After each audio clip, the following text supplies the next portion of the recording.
Hello, everybody, and welcome. Firstly, I'd like to welcome to today's Reducing Energy Consumption and Emissions Within Your Business. My name is Richard Buckingham. I'm the Climate Change and Carbon Manager at Anglian Water, and I'll be your chair for today.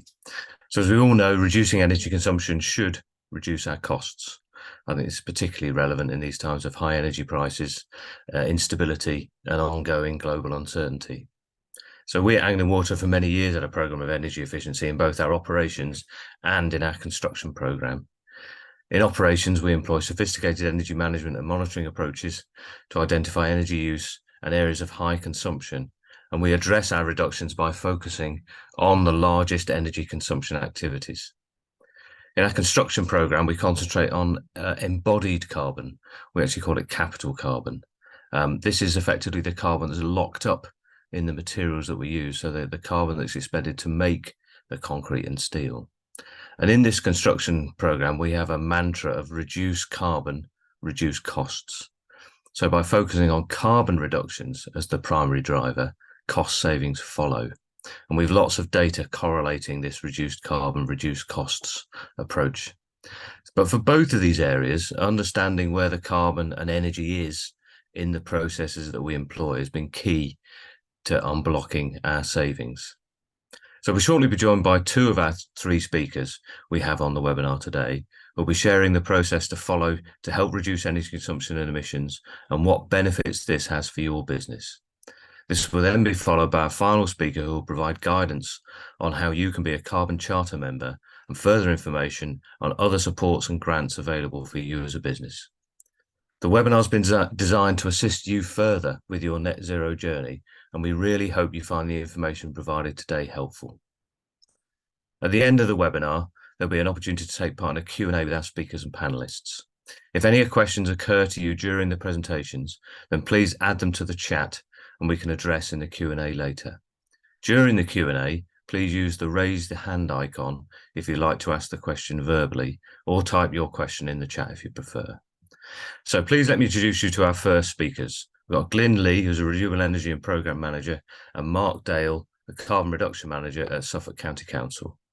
So Glyn's an incorporated engineer with a diverse breadth of experience, including safe systems and work and high voltage and pressure systems, heating and cooling on a range of estates, including military, civil, local government, education, and the private sector. Glyn spent 20 years in energy and carbon management using both practical experience and academic knowledge to dramatically reduce energy use, carbon emissions, and costs across various estates. Glyn has an ongoing passion for financially sustainable energy and carbon reductions, in addition to other measures to reduce human environmental damage. So Mark's a dedicated carbon manager with industry experience and critical thinking has equipped him to provide an innovative focus on identifying inefficiencies and implement appropriate solutions, driving down energy use and carbon emissions. Mark's ability to convert a range of data inputs into meaningful and communicable information for a wide range of audiences has delivered an immeasurable impact on carbon reduction programs. Mark is driven by achieving meaningful carbon reductions for Suffolk. So combined, Mark and Glyn have found their complementary skills and shared drive for Suffolk County Council's Net Zero 2030 aspiration a mutual inspiration, leading to significant energy cost and carbon savings to date, with a pathway of future savings already mapped out. A key project, which is in its infancy, is a low-carbon heat network for Ipswich. So Mark's going to speak first. So Mark, over to you. Thank you for the introduction, Richard, and good morning, everyone. Thank you for joining us today. So I'm going to talk initially and then hand over to Glyn later in the programme. I'm going to talk you through some of the initial planning and also the results we've achieved over the last couple of years. So the first slide is just detailing that our programme is decarbonising the council's corporate estate. The corporate estate encompasses fire stations, libraries, our corporate offices and family hubs. So on to the next slide. So a little bit of background first of all. Got the definition of net zero carbon emissions, which we've all seen. Moving on to one of the key factors, which is our programme is designated as invest to save. This is meaning that every programme we introduce needs to have a robust business case.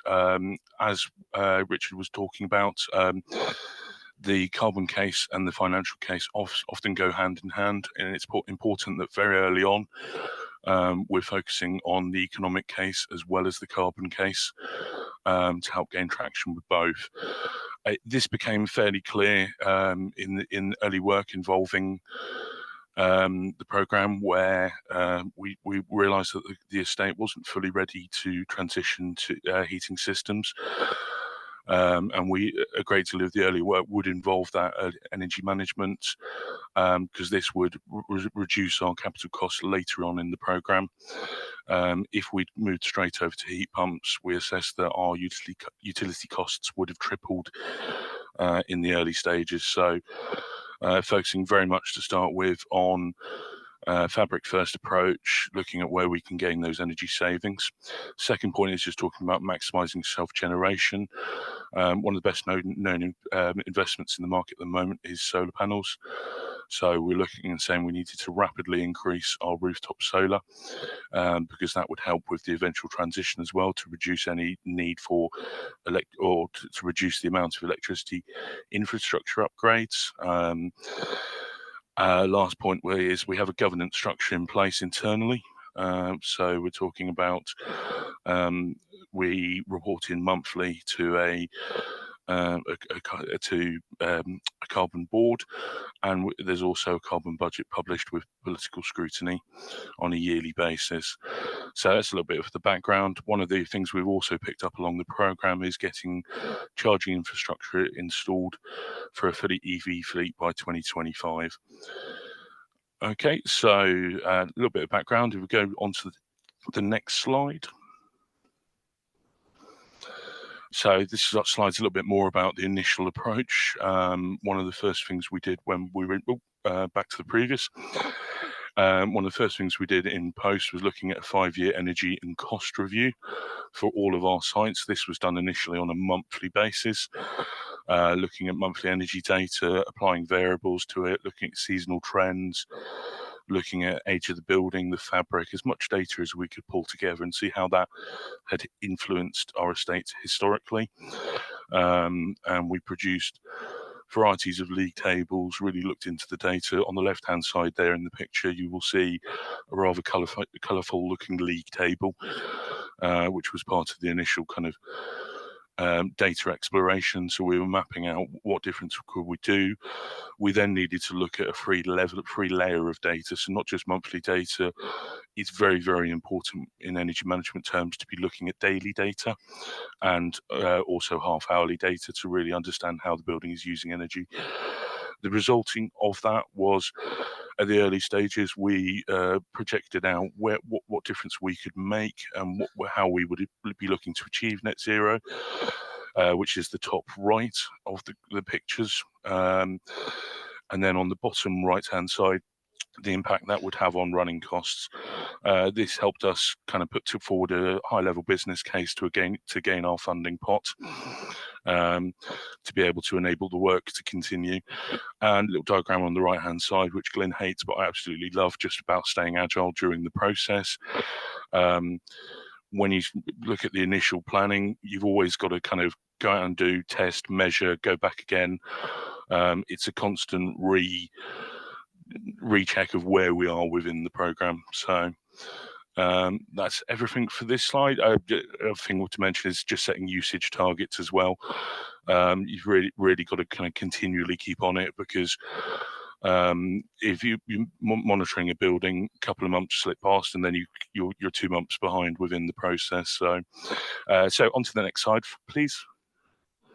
I'm going to hand over to Glyn at this point, just to talk about some of the initial stages we made with our funding pot. Yeah, one of our early successes, and this comes from my background as well, was building automation or building management systems. Most of us will be familiar with this at some level. Essentially, it's heating and cooling control. We're all familiar with setting time schedules. That's not too difficult, and see if you can really compress those down to the shortest time possible while still maintaining an acceptable workspace for occupants of buildings. or indeed for the products that you're holding, if that happens to be the most important value to you. Set point control, again, everyone's familiar with having calls for too hot, too cold. We're working towards a temperature controlled environment where people know the controls and the temperatures that we're aiming at, and we're reducing the too hot, too cold complaints, and instead moving over to having digital displays where people can say the temperature is outside the set parameter. This reduces calls for our team, and it allows us to closer control actual heating without the emotive element getting in the way. Great advantage for us was air quality monitoring. So we've installed CO2 monitoring, and we can now reuse much more recirculated air within buildings, and that really does cut down reheating or recooling air. One of the things we're moving on to with that is the imbalance between space temperature control within the room and through the air handling or replacement air, to see if we can use the controls to more closely match those in a more dynamic way. Traditionally, you'd have air handlers feeding in air to a building, perhaps at 16, 17, maybe 18 degrees C, and then local trimming. And local trimming could involve cooling down the air that's already come in. So we're changing those with some more intelligent and more dynamic controls. Future opportunities, we're going to be using footfall monitoring. We've actually got this installed in some areas, and we're playing with the data at the moment. But essentially, if we've got a large building and we've got certain areas which are sparsely populated on predictable days, then we're going to end up closing those floor spaces down wherever we possibly can. So typical example, with the amount of hybrid and home working there is now, buildings tend to be quite sparsely occupied on a Friday. So what we're doing is we're looking which floors have to be open for certain people because of certain functions, which floors are only open because people are in there, and say, right, close down those floors, move those people to a different area, because certainly for Suffolk County Council, the vast majority of people, it doesn't matter where you sit as far as getting your work done. But we do tend to be creatures of habit and like to sit in the same place if we can. Breaking that is quite difficult. We're also working on digital twins, and one of the advantages this gives us is we can really pare down our pumping, looking at dynamic modeling through computers to see, can we actually remove pumps? Can we reduce pumps? Because with the dynamic modeling, what we can do is digitally turn down a pump and see what that effect that has on the rest of the building without actually doing anything in the building at all. All of these add up to something which Mark has already alluded to, and that is reducing our energy use within the building. So one building, we've actually reduced gas consumption by 80%. There are some caveats with that I won't go into. But another building, we've reduced energy or gas consumption by 48%. We've still got a little way to go, actually improving our space conditions in doing so.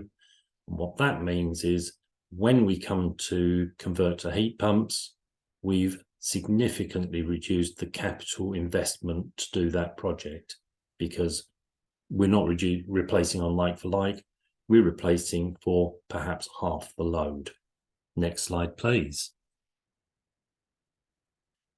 Again, this isn't new technology pictured on the left, but these are destratification fans. We fitted these in 2 buildings and we're going to roll out to other buildings. Very simple terms. If you've got a tall building, and actually these can provide improvements down to less than 3 meters, but we've got buildings of well over 10 meters open space. And the heat stratifies at the top of the building. So what we do, we put these fans in, we link them to the building management system so that we can do speed controlled temperature monitoring. And essentially, if we want heat down at a lower level because it's relatively cold, winter, And we've got heat up in the top of the building because that's where it's stratified. The fans gently blow that down to ground floor. And that means we don't have to spend money on gas or electricity or whatever providing heat into that space. And the fans use very little energy by comparison. One of the other advantages it gives us with air circulation is a fresher feel within the building. But that's one of the non-tangibles. We're experimenting with microlouvers, and if you look at the image on the center of the screen, about time we replaced it with one of our own. Microlouvers are very much like a Venetian blind, except they're absolutely tiny. The gap between the louvers is something in the order of 2 millimeters. And as you can see from the image, you can see to outside quite nicely. But when the sun is high, that sunlight is blocked by the microlouvers. That prevents that solar gain coming into the building, and that reduces our cooling demand during the summer. To give you an example or something that you could potentially visualize, if you're driving along the motorway and it's a bright sunny day, even though it's relatively cool outside, you'll feel that heat really impacting on you. And as you drive into a tunnel, the air temperature in your car hasn't changed, but the apparent temperature really has. And we can use this to significantly reduce our energy consumption on cooling. On a test within our building at the height of summer, we had a 5 degrees temperature difference in an area which had microlouvers compared with an area that hasn't. That's 5 degrees of cooling that we don't have to spend energy on. And one thing I'd say is, being a county council, we're very interested in other people coming and seeing what we've done. So if you're looking at perhaps de-strap fans or microlouvers, a bit concerned about, are they suitable? What do they look like? Would you like them? Come to Suffolk County Council, have a look, we'll show you. And that way you can go away having seen them installed. And in terms of microlouvers, we're rolling out next spring a significant area of our main building in Ipswich. Variable speed drives, nothing new here, other than it's much more affordable and much more controllable than it's been in the past. And I used to work for Suffolk County Council about 20 years ago, put some variable speed drives in. They're still working now, and I think they cost me about £5,000 to install at the time. And at today's prices, they're saving me about £7,000 a year on electricity alone. So quite a good investment, I think. If we move on to the next slide, please. Okay. This is the microlouvers, a little bit of added information. And this just shows that using the supplier's data, and I do confess it is the supplier's data, we're looking at an absolute worst case of roughly 27 years return on investment, which sounds awful, but that is an absolute worst case. That includes putting the microlouvers on areas which don't get sunlight. Our gut feeling is that we're going to end up with something like a 12-year return on investment because we're just doing south side of the building. Could be more. And one of the other advantages is it really makes people happy. Where we've installed these because of ease of access for a pilot or proof of concept, and not installed them where we'd have needed scaffolding, then the people sitting in the areas where they've been installed are over the moon. People sitting in the areas next door where they haven't are saying, when can we have them, please? And at that point, I'll hand over to Mark for the next slide, please. This excuse me, sorry. This slide is just very quickly about working with partners and service providers, letting them know that I think it's fair to say when we came in, there was a bit of a paradigm shift in what was going on and what to expect. So more things are achieved together. So just a few slides included there of you know, what they've contributed to the programme. So moving on to the next slide. This is a little bit about results we've achieved to date in the last 2 years. Glyn mentioned a few of them. So the main headline is the carbon footprint on our top 6 buildings has reduced by over 37%. That includes 62% reduction in gas usage over 6 buildings. We've got a couple of graphs on the right-hand slide, which I won't go into too much detail, but they essentially show that comfort conditions haven't changed within the building. We're using the appropriate amount of gas for temperatures. It's just we're using less gas within the program. And the right hand side is the yellow bars is the gas going down. So on to the next slide.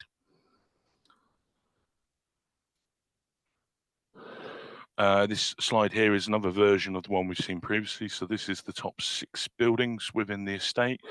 Very small reductions in electricity usage, which is the orange bars. The yellow bars is the gas. So this is basically a rolling 12 months. We can see every month we've been reducing the footprint. And the black line is the line we do like to see, which is our cost avoidance. So if we hadn't done anything, that's what we would the extra we would have been spending. So it's been increasing throughout, and at the moment we're achieving around £400,000 of cost avoidance every year compared to the start of the programme on the estate. So hopefully these savings can be maintained. So moving on to the next slide. Glyn's going to talk a little bit about the future opportunities and what we're looking to move on to now. So essentially, this is our pathway. The black line to the left is the historic emissions before Mark and I started with Suffolk County Council. So we use the end of the black to turn to red as a flat line as our own personal baseline, if you wish. If we'd done nothing, everything would have been about there. The grey line is simply a straight line from where we were down to 0 at 2030. The green line, solid, is what we've achieved in carbon reductions. So we're ahead of target.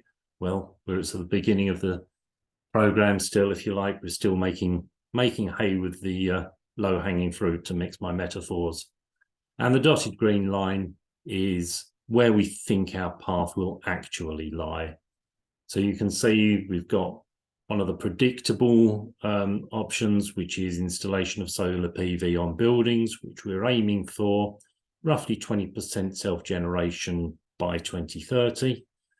Thermal improvements, and we're building on things that have been done dating back several years. As we move through the controls, which isn't listed, we get to the point where we're dealing with renewable heating. So we've made the buildings efficient. We can then move over to some renewable heating. And for some of our buildings, Ipswich alluded to earlier, later in the programme, we're actually hoping and planning for heat networks within Ipswich, which will encompass some of our larger energy consuming buildings and some larger energy consuming buildings of other entities such as the Borough Council, the courts, post office, university, and businesses. And that's in feasibility at the moment. And so you can see we've got this programme. There's a lot of other detail behind that. And this is the high level. And we think that we're going to get down to about 18% of what we're emitting now. And at that point, that's when we're going to have to look at some kind of offsetting, which will hopefully be on our own land. And if we go to the last slide for the actual presentation, please. This is the feasibility for the heat network we're talking about. And this will involve people like Anglian Water, who Richard's hosting today. It will involve many, many other people, including, we're hoping, the football club, big businesses in Ipswich. And it's a big project. We've got long-term, we'll reduce the reliance on gas, moving over to air source heat pumps, ground source heat pumps, possibly sewage source heat pumps as well. we've got guaranteed carbon reductions, and the projections are that this will reduce carbon by about 70 tonnes compared with other options. So if everyone locally went to heat pumps, that would use more carbon than our heat network. And I forget the figures for total carbon emission reduction, but it is absolutely enormous. Importantly, the work we've done so far, it looks like the heat network will be commercially viable as well. So, as I say, business have got a driver to get involved, not only from a carbon point of view, but from a cost point of view, because it has to be financially sustainable. And I think one of our dreams is we'd like to be Ipswich as a leader for the new decentralised energy systems. But we're behind others, but we'd like to be ahead of most. And I think that concludes for Mark and myself. I hope that's been useful. Thanks very much, guys. Lots of food for thought. Yeah, I really like the micro louvers piece. I think particularly as we know summer temperatures are getting higher and higher. So your rather lengthy payback may need to be revised in the next couple of years as we get super hot summers. But we'll maybe come back to that in the Q&A. Thanks, guys. So next, we're joined by our next speaker, David Barnard, who's the lead sustainability consultant at Groundwork East. So David works in Groundwork's sustainable business team in the East, providing tailored environmental expert advice to help businesses, organisations and communities quantify and reduce their environmental impacts. So, David, over to you. Good morning, everyone. Yes, thank you for that introduction, Richard. Yes, so I'm David Barnard, and I work for Groundwork East. We're an environmental sustainability charity, and I've just got the presentation to go through about the Carbon Charter, which is Suffolk's Sustainable Business Network accreditation scheme. If I could have the next slide, please. So it's an independent environmental award scheme, underpinned and supported by the Environment Agency. It's been established for about 10 years or more. It's got over 180 active members across Norfolk, Suffolk and Essex. So it's not just about Suffolk businesses, but it does extend into other parts of the region and beyond as well, of East Anglia.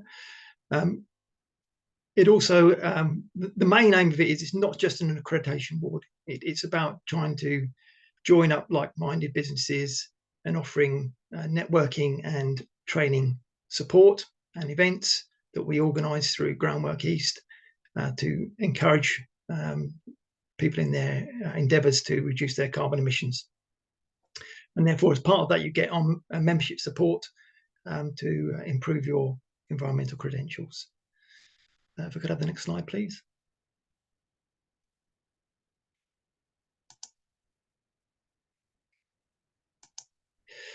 So the Carbon Charter itself is essentially, say, an accreditation award. As Groundwork East, we would essentially come in as auditors and be looking at your business to give an independent assessment of your environmental credentials. It has 3 levels of award: gold, silver, bronze. The bronze award is essentially for organisations that are starting their journey or have just about started their journey on the net zero agenda. It would comprise 3 main elements, and these obviously underpin all of the awards, so it would be applicable to silver and gold as well. The first part of it is to essentially have a working carbon reduction policy. And I emphasize the word working.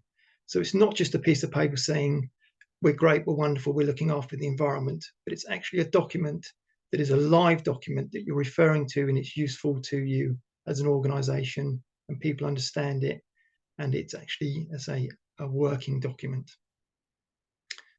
The second part of that, which is essentially your statement, your policy, would be the actual plan, an actual carbon reduction action plan. And that can be a number of points that you might want to push forward. And you should have some targets against them, but at least you've got a reduction plan looking forward to how you're going to reduce your emissions. And that's why it becomes a working live document. And so the third part of that is essentially obviously being able to monitor and measure your improvements. As you saw in the previous presentation from the council, Suffolk County Council, one of their key things that they can identify is how they've improved. So it's about the monitoring and measuring of your carbon reduction activities and having the facilities and processes in place to do that. So essentially that's the bronze award. The silver award then obviously goes on to a deeper level where you can actually demonstrate that you've had measurable progress. Now, ideally, we would be looking for something like a 10% reduction in your carbon emissions, which essentially means that you've got to have had a starting point, a baseline year, a baseline period, where you can then show that you've measured and monitored against that and can demonstrate those reductions. Now, we say 10% as an indicator because it, within reason, has to be a significant reductions. And having that 10% reduction that you can demonstrate and prove doesn't guarantee that you're going to get a silver. There's other mechanisms and processes you have to go to demonstrate that you've got compliance with silver. So one of those is obviously having records of the completed activities that how you've achieved that 10% or more reduction, including evidence of installations of new carbon saving equipment. So they're not the pipeline projects, they're ones that you've actually implemented. You may have some pipeline projects in place to progress, but we're not looking at the future works, we're looking at the past works. So things that you can demonstrate that you've actually implemented some actions. Alongside that, you might also, we'd be looking at things like minutes of meetings to show that you'd been active, documents to show that you'd been engaging with your staff and that they understand that they're involved in this process and they're actually working to be energy efficient in their activities. And of course, even having a budget for improvements. So we've talked about future works, but having that budget in place to say that you're making a commitment both in time and money. And it might be also that you've got some process in place where you're getting feedback from your staff as well, hopefully, to say, this is how we can make things better. So not only are they working in a responsible and energy efficient manner, but also they're hopefully contributing to the improvements within the business and understand why that is beneficial to them as well, as yourselves as an organisation. So that's essentially the silver award. And then finally, the gold award is really to show that you are a net zero leader, that you really are making a positive change in your actions and your thinking and your plans to go to net zero. So that would include things like having sustainable procurement processes, where you're looking at reducing and having excellent waste minimisation and recycling scheme processes.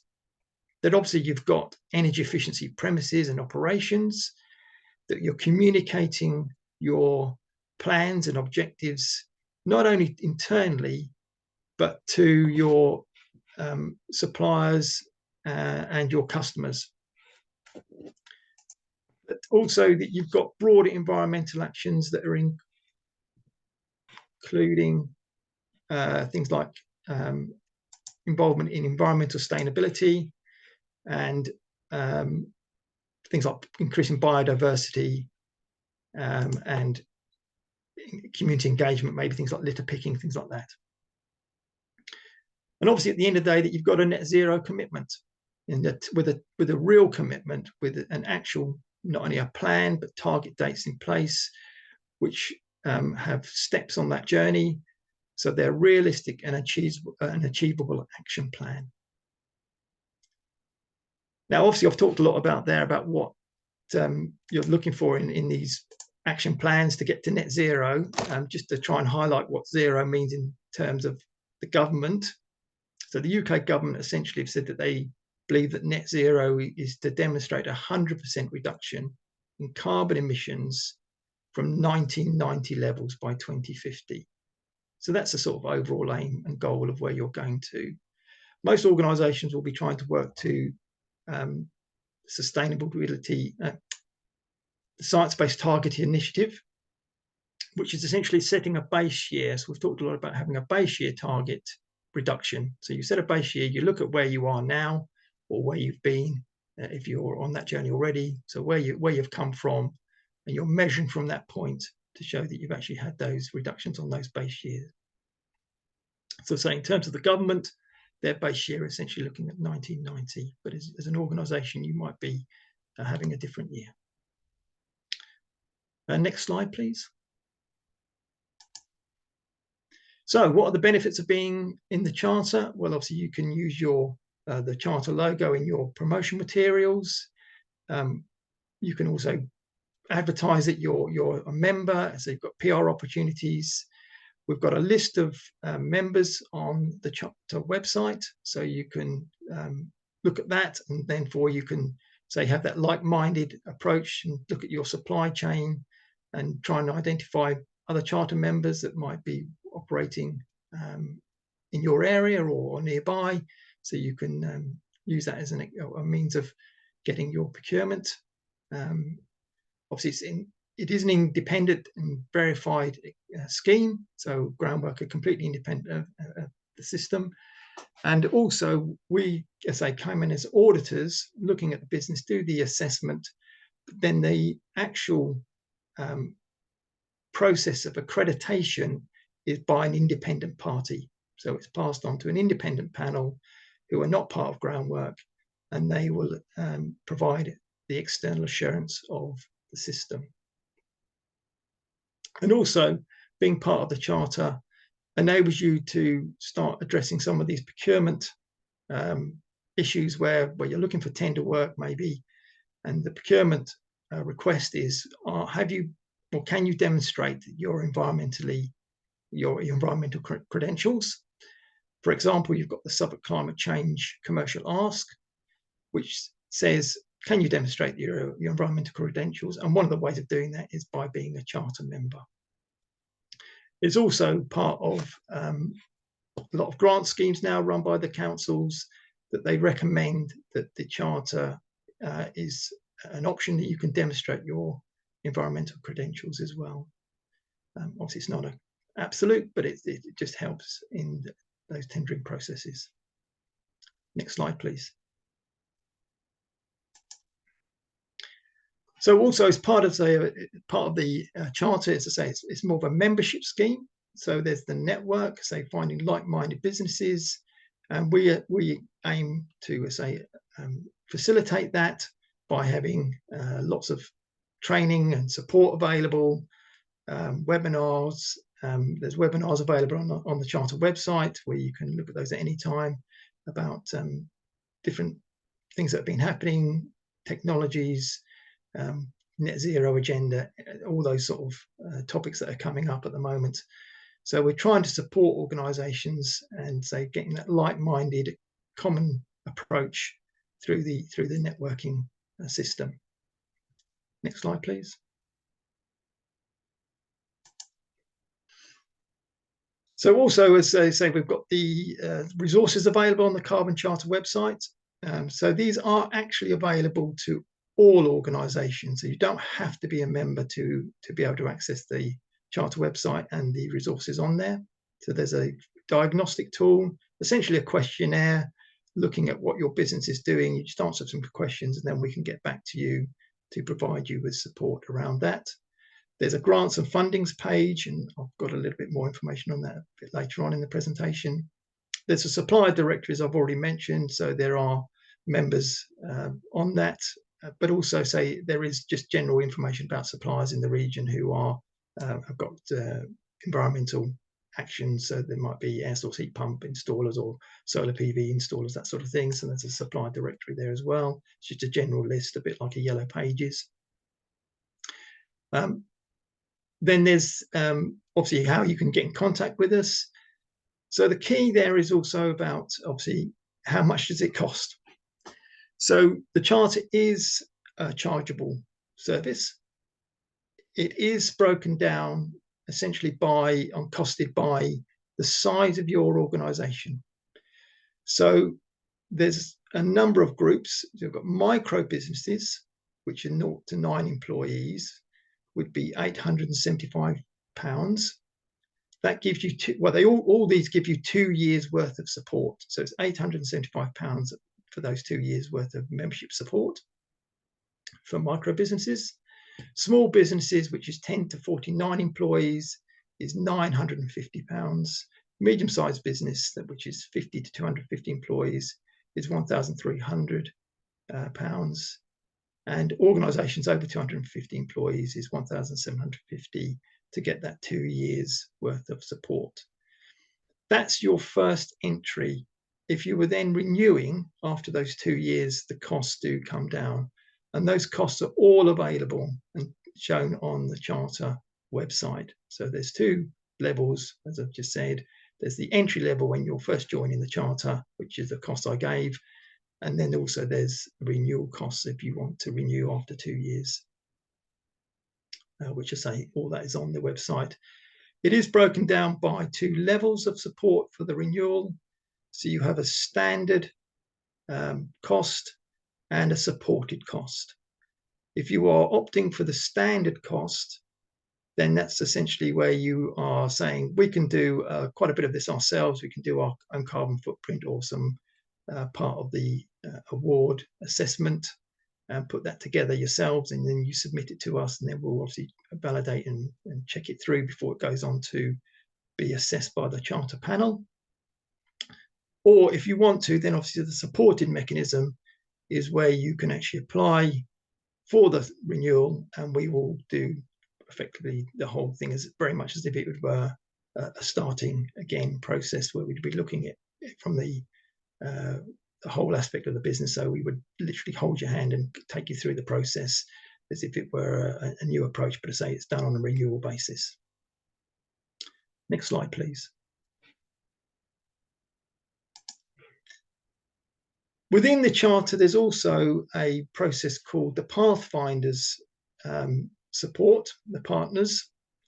This is a great way for large businesses to tackle its supply chain emissions and support to its suppliers to get to net zero.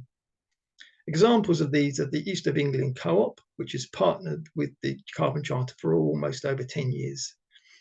It supports its local suppliers to join the Carbon Charter by providing funding to do that and to benefit from the support available. Therefore, this is reducing emissions in the co-op's own supply chain, and many of the co-op local food stores are also accredited themselves independently, in their own right, to the Carbon Charter. So it's a group org level and, as I say, at the local level at the independent food, the food shop level.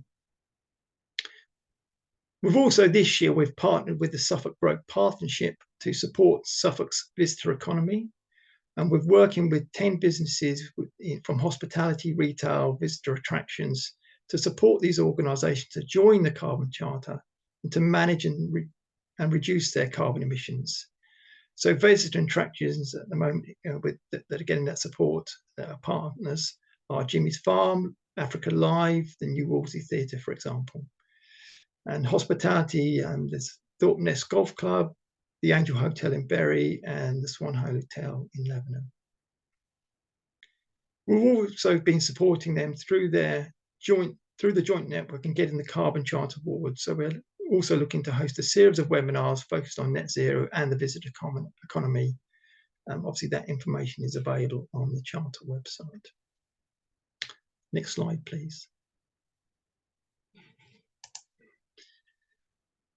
So alongside this, sort of external to the Charter, but in conjunction with it, sort of supporting it, there is a lot of support available, free support available through Groundwork, provided by a number of the councils. The principal one at the moment is the Shared Prosperity Funds and the support that's available coming through that. As I mentioned earlier, as part of your procurement processes, you might be asked for you to demonstrate your green credentials. This can also be part of a grant application to a council for funding, and they may say, can you get support through the Shared Prosperity Fund to get your carbon reduction footprints in place, your carbon decarbonisation plans in place, bespoke energy efficiency advice. And so that essentially is all coming through the support that's available from the Shared Prosperity Fund schemes that has been put in place by the councils and supported by us through Groundwork East. So you can approach us and we will enable you to get these actions done, which I say will then also support potential application for carbon charter. There's also, sorry, next slide, please. So these are the grants that are available, some of the grants that are available. So you've got throughout the region, and Baber Mid Suffolk, they've got the Innovation Support Scheme. East Suffolk Council have got their Energy Efficiency Grant Scheme. West Suffolk, their Energy Efficiency Greener Grant Scheme, and Solar for Business schemes.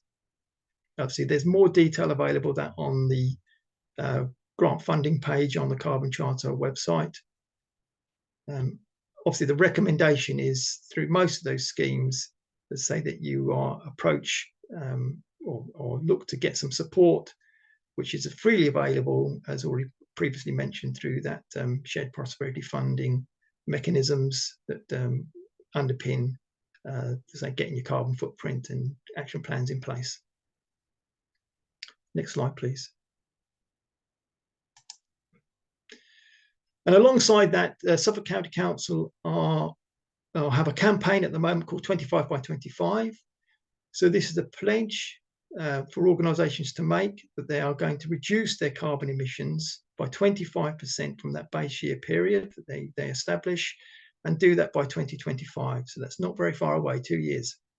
So we're trying to empower businesses and support businesses in the steps to reduce that. And I say there is support available around that. And the Shared Prosperity Fund, free support through the Shared Prosperity Fund would enable you to sign up to this campaign and show that true commitment to get your carbon emissions reduction of 25%. Next slide, please. So I hope that's been useful. As I keep saying, everything is pretty much available on the Carbon Charter website. The link is given there, it's just charter.org, but also you can contact us, as I say, on that, as shown on the slide there. Also to mention, there is the Green Suffolk website as well, which is got a huge amount of extensive resources available, not just for businesses, but for homes, but it's basically the Green Suffolk website to support organisations and individuals to improve their green credentials. And thank you very much. Thank you, David. Very good. A couple of things that really struck me. First of all, there's lots of free resource available, which is wonderful. Secondly, there seems to be lots of grant funding available, which again is great news. And thirdly, I really like the demonstrating your credentials. So if you're bidding for work, demonstrating your carbon reductions and your carbon ambitions is important now, and I think will rise up the agenda as we move forward. So thank you, guys. That concludes our presentation. So we're now going to move on to our Q&A. But for our Q&A, we're also going to be joined by Peter Frost, who's the Environmental Strategy Officer at Suffolk County Council. So Peter joined the RAF to work on avionics in 1980 and left in 1987 to work on teletext and subtitling equipment. Remember that? Teletext. And then 1991 joined the motor trade, working for Toyota locally. For the last 6 years of his career in the motor trade, he was an electric vehicle specialist with Renault. So he has experience of the obstacles involved with the introduction of a new concept, in this case, transport. So having moved to local government, he now holds a position of Environmental Strategy Officer for Suffolk County Council as part of the Carbon Charter project. So, as we've just heard, this enables small and medium enterprises over Norfolk and Suffolk to access advice and accreditation, as well as grant funding. He's keen to spread the word about how companies can be at the forefront of this new paradigm of a low-carbon future and how society will change over the next few years. He's particularly focused, I think, because of his background, on the transition to EVs. And as part of that, he's been a key instigator of the Plug-in Suffolk programme to accelerate the rollout of EV charging infrastructure across the county. So we'd really like you to get involved and make this as interactive as we possibly can. So if you have a question, click on the raise hand button at the bottom of your screen to ask your question verbally, and the team at the chamber will unmute you in turn. And you'll get a message on your screen. And then if you do get that message, please accept it. And then once you're finished, your mic will then be switched off. If you want to type a question, do so in the Q&A, and we'll do that on your behalf. So if I could ask all the speakers and the panelists to turn on their cameras and mics, and we'll move on to some questions.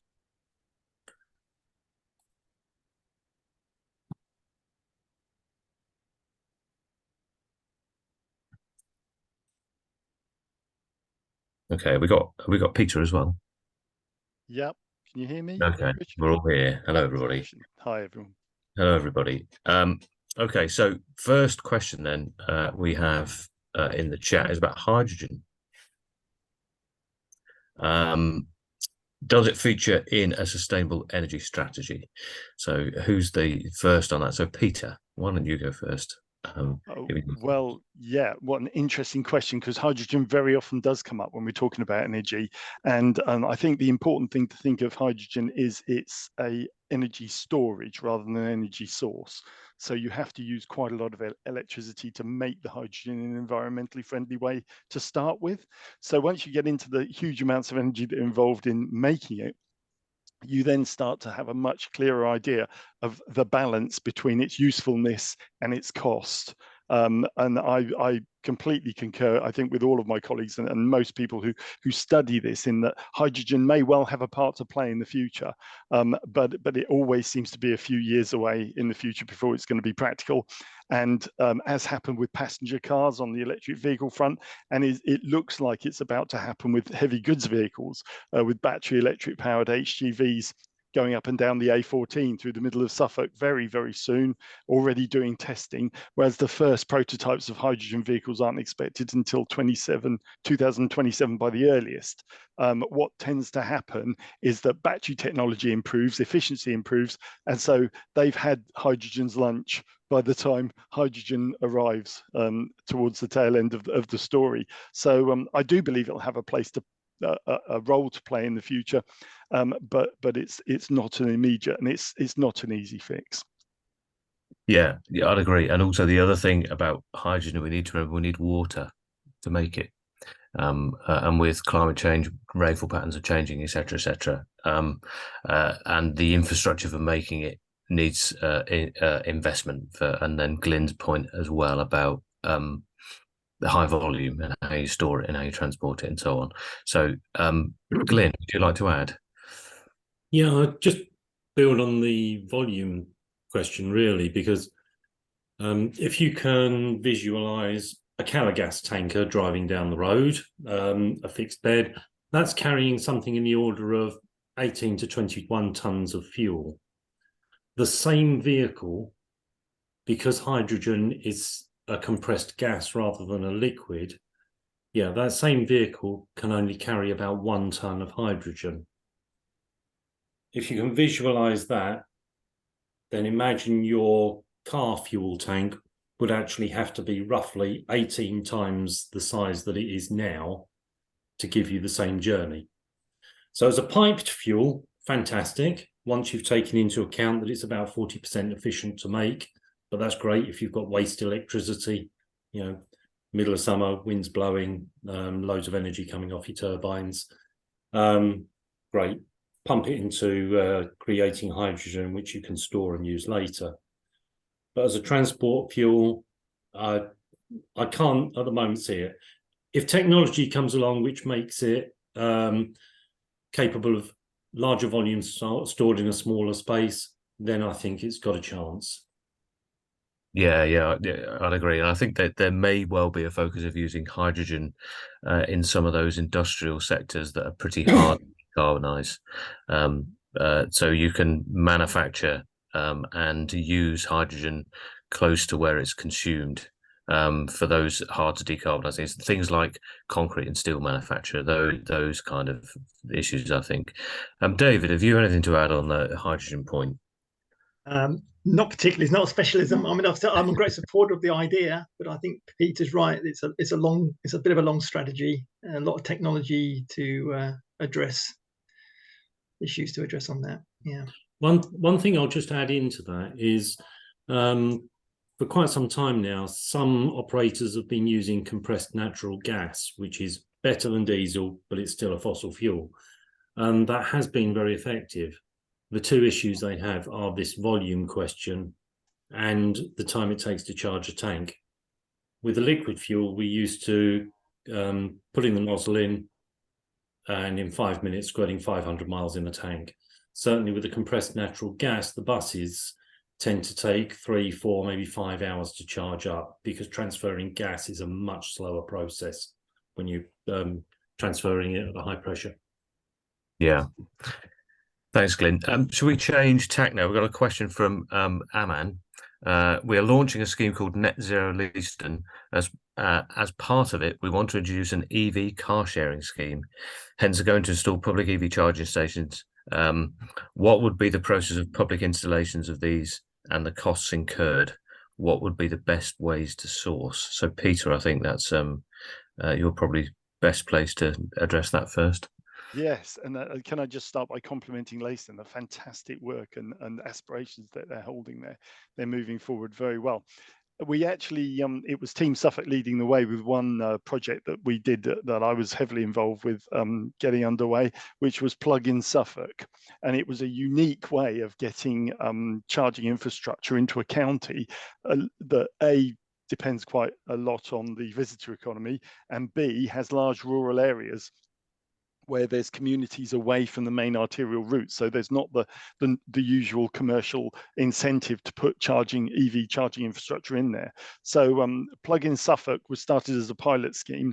And it was quite brave of Suffolk County Council to put their own money behind it, because it was a bit of a gamble with the concept, because it went completely contrary to the closed access sort of belonging to a membership club to use electric vehicle chargers while you're out and about. It went the other way. It went completely open access. So you could just rock up at a charger, tap your contactless credit card in the same way that you'd buy petrol or diesel, and just plug in and charge up. So that was really good. And I believe we are speaking to Net Zero Leiston with a view to getting Plug-in Suffolk support, because of the success of the pilot. We've now received quite a large amount of money from the Levi funding from central government, at a time when they're quite reticent about giving out funding for lots of different projects. We've actually been successful in our bid for a lot of support on that. So we are going to move forwards and be able to put a lot more charging infrastructure across the county, both for tourism and for your local communities. So if you live nearby to a community charging hub and you can't charge at home, for instance, you can quite often get a reduced rate for charging your electric vehicle at the community charging hub instead. So it removes that problem of not being able to charge at home. But Net Zero Leiston are one of the projects that we want to move ahead and work with on Plug-in Suffolk. So yes, we're being in contact about that. Thank you, Peter. And I also see Linda has put in a response about a similar scheme that's already operating in Bedfordshire. So I think Linda and Aman have exchanged email addresses. So hopefully that's another joining some dots there. Anybody else got anything to add on the EV thing? I saw from Glyn and Mark's presentation about a full EV fleet by 2025. Is that doable? How ambitious? Well, it's our county pool car fleet, and we've placed our final order for the last 16 vehicles, so we will be fully electric by start of 2024. We're taking the brave decision to install charging points alongside that. So hopefully by January, we've already got quite a few across the estate, but we're mobilising full. But yeah, it's all gone very well. So we've got 42 pool car vehicles for staff to drive across Suffolk. We're focusing on getting them into rural locations for more satellite offices, getting them available for social workers and people driving across the county, for example. So yeah, it's all gone fairly well so far.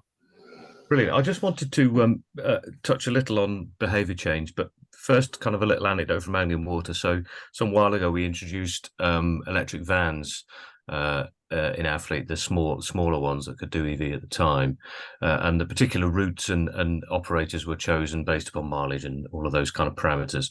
I think it's fair to say there were quite a few grumbles, frankly, at first when they were introduced by staff, and then after about 8 months, the fleet team ran a questionnaire, asked all the drivers a questionnaire, and the final question was, do you want your diesel van back?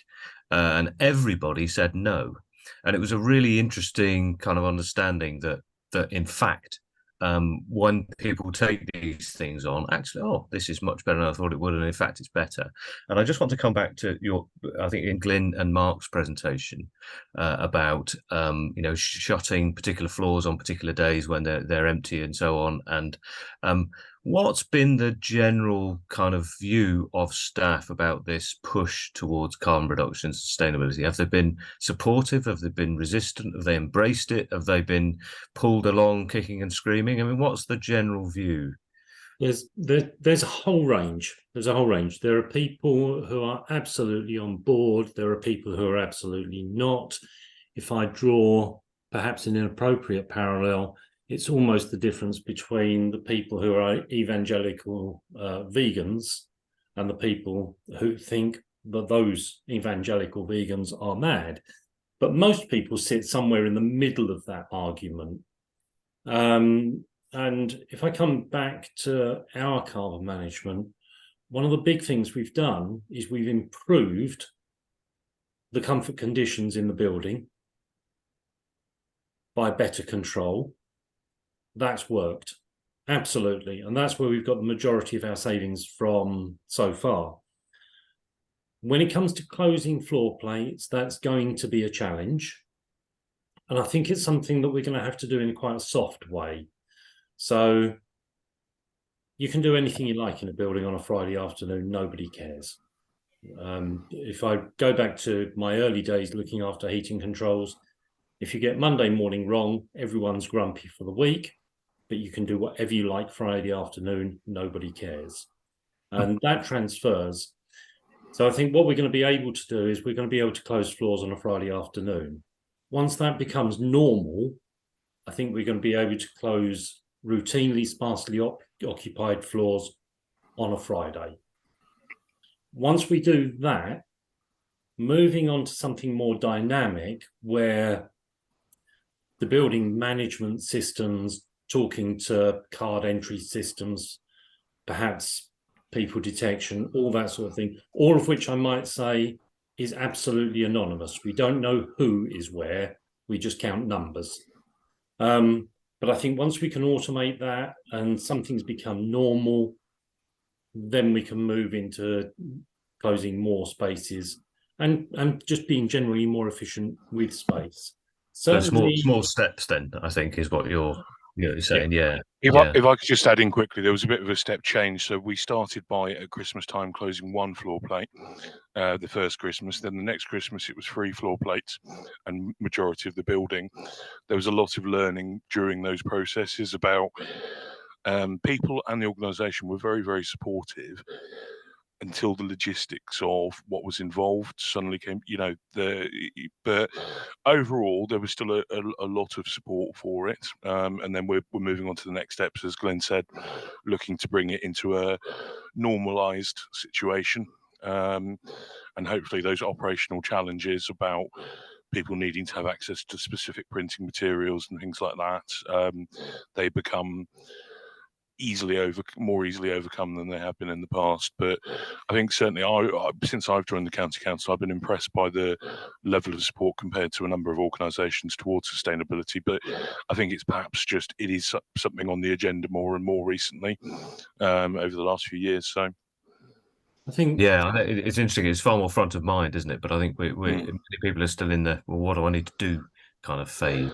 The practical steps, definitely. Right. Yeah. So there's a question here, I think, relating to the council's EVs. So will those pool cars possibly be available to the public to use going forward, as the majority of cars are idle for 95% of the time? We're looking to initially open up to newer organisations. So currently, insurance details that it needs to be within certain organisations. We're looking to open up to partner organisations, and then there may be some future sort of car sharing scheme.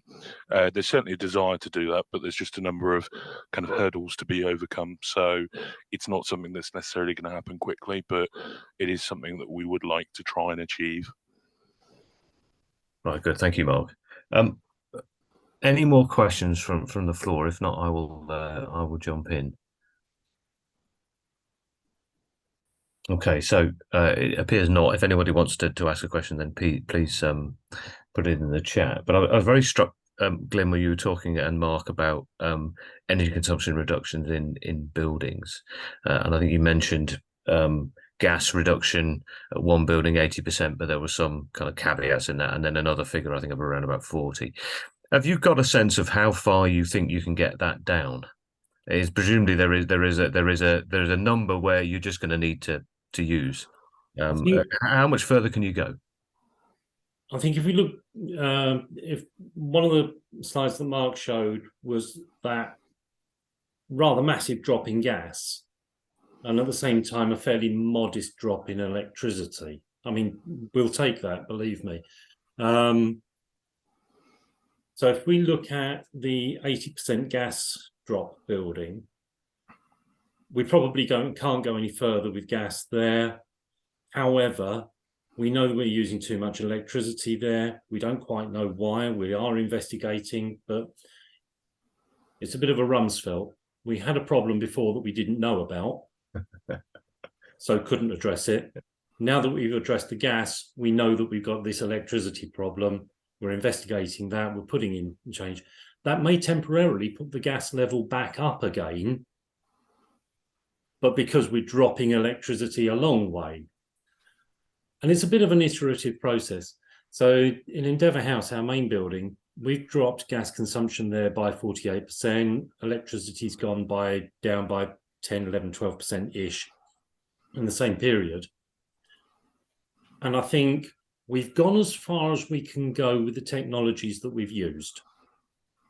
We're now going into digital twin, looking at different ways. And I would suggest we can get electricity down by another 10%, 15 at a push. We can probably get gas down again by another 10, 15% at a push. And by doing that, we might reveal another few percent here and there. But we are getting towards that floor level. For the main building, there are no alternatives other than the heat network. Yeah. So it seems to be. Well, it seems to me what I'm hearing here is that there are considerable savings to be made without a high level of capital investment. There are lots of nods as well, I can see. So this isn't about investing in a whole new piece of kit. This is about making your existing operations run as efficiently and as effectively as they can, and save a great deal of money by so doing. Okay, we're fast running out of time, so I just wanted just to ask each of you in turn, really. If I'm a business and I'm just starting out on my carbon reduction journey, what are the first baby steps I need to take? How do I get going? What do I need to do? So, David, could you take that first, please? Thank you. Yeah, I think in simple terms, obviously we've got the free support available, so absolutely access that. But in terms of where you would start, it really does come down to the old adage: if you can't measure, you can't manage. So really getting that carbon footprint, getting that understanding, knowing where you are is really key to then going forward. So getting that first step in the ground, that first marker in the ground is key to understanding where you are to then plan your way forward. Thank you, David. The second point I'd say is, so that's okay. Second point, I think you really got to have that commitment, and it's sort of an all level of commitment, but fundamentally it's got to be driven certainly from the top. So the policies, the processes have got to be essentially, coming from the senior management. They've got to buy into it. but it is also an upwards process of the people at the ground to say they're providing that feedback loop, saying we can improve. How can we improve? How can we keep improving? How can we keep improving? And then you expand that out into your wider field of your suppliers and your other people, the people that you're procuring from, just to say, look, we're doing our bit. Can you do your bit? So you move it on in that way. Thank you, David. Mark, do you want to go next? Yeah, pretty much more on the same point. What David said is get yourself a smart meter if you haven't already got one. Look back over your previous bills as far back as you can go, assessing costs for and building up that carbon footprint. What we did is we looked at all the buildings and said, right, how much extra energy do we think each of those are using? I appreciate that's a bit of a difficult process perhaps, but you can start to build a case together for how much could I save by making small investments or small changes as the first step, and then looking at what percentage can I achieve, and then looking at decarbonisation after that. So main thing is measure everything and look what is possible. So thank you, Bob. Yeah, the measure and manage things seems to be coming through loud and clear. So Glyn. Yeah, I'm going to be boring and say measure again, and every energy manager you speak to will say the same thing. More data, please. And if someone were to phone me up and say, I've got a business and I want to start saving on my energy use, without knowing anything about that business, once I've got past data gathering on your energy consumption, my go-to would always be insulation, controls, solar PV. Those are my top things. And of course, the other thing is communicating to the whole team, not just what you're doing, but why you're doing it. 2 reasons. Yeah, we've got the Save the Planet stuff. We're all on board with that. But actually, what's important to a lot of people is to make this a sustainable business is important, because without it being sustainable as a business, none of us have jobs. Indeed. Yeah, thank you, Glyn. Peter. Yeah, if I can just pick up on what Glyn said right at the very end there as well. This is literally, if you're in business, the focus and the priority that's being put upon the sustainability and the environmental messages that you have as a business are becoming more and more important. They're becoming more and more critical to the survival of your business, because David mentioned about the commercial ask at Suffolk County Council.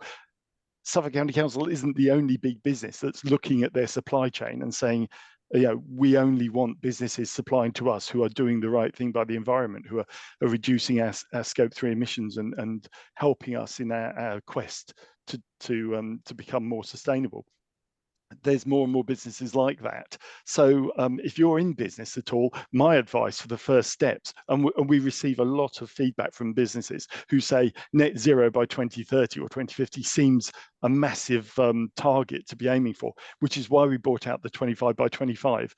As has hopefully come across during this webinar, there's a lot of low-hanging fruit. And if I can double my metaphors, thanks, Glyn, you can spend all day until the cows come home flogging a dead horse. You're not going to get anywhere without guidance and advice. So it's well worth getting in touch with David and his team at Groundwork, who are delivery partners on the Carbon Charter. There's lots of free support out there. If I was a business and I was thinking about what are my first steps, I would say, get in contact and get all of that free support, that free advice to start with, and use that to benefit your business. And Glyn, you wanted to add? Yeah, I just wanted to jump back in one thing. Many people think that it's too difficult or they're efficient and what have you. I've been playing around with energy for well over 20 years now. I have never, in the whole of that time, been to any building or any business which hasn't got some low-hanging fruit. That's a very nice end. Okay, thank you guys. Thank you very much for your presentations and the interesting panel debate. So I hope everybody in attendance found that worthwhile and valuable. If you have got any other questions, please do forward to them to Chamber and they will find their way to the relevant person. Lots of free resource available, lots of grant funding available, and lots of opportunity. So thank you, everybody. And we're going to leave it there. I hope to see you soon. Thank you. Bye-bye.